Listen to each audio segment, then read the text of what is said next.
How do you install mods for Crimson Desert game?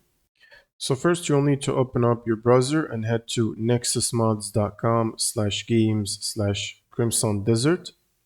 And in this page right here, you should find all the available mods and the trending mods.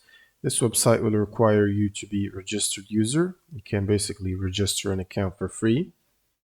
Now all you gotta do is scroll down and look for the mods that you want to use. There's also save files for different chapters of the game, from chapter 1 starter up to chapter 9, I think. And once you've picked the mods, for example here, developer debug console, there's also other mods for the graphics. You should basically click on the mod page to open up in a new tab, and then go to files, and then click on manual download, and then click on slow download to start the downloading of the mod. And once you've downloaded the mods that you want to use, for example this mod right here for the developer debug console enabler, which can give you the God mode in the game. For example, I extracted the DLL file here. Now you can go back to the website, switch to the description tab for the mod, and then you should find the installation guide right here, which will require you to open up the install directory of the game from Steam.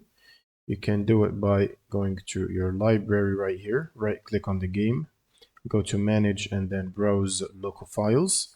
This should open up the installation directory of the game.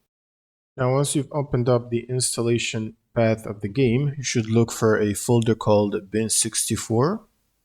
Now all you gotta do is basically drag the file we've extracted for the mod and place it inside that folder, and click on replace if you're prompted to overwrite existing files.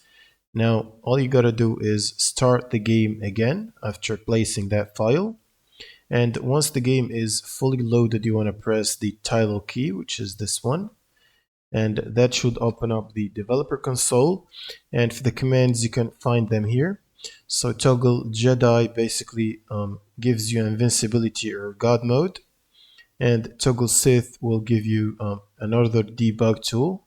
You can find multiple commands right here, and it's pretty much the same process for other mods as well that you can find in this long list of mods.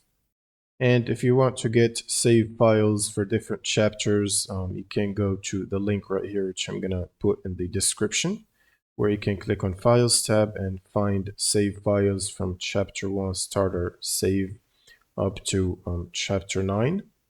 You can also get modded item buffs and modded starter save if you want to. And that's pretty much it for this video. If you have any questions, leave them in the comments below, and see you on the next one.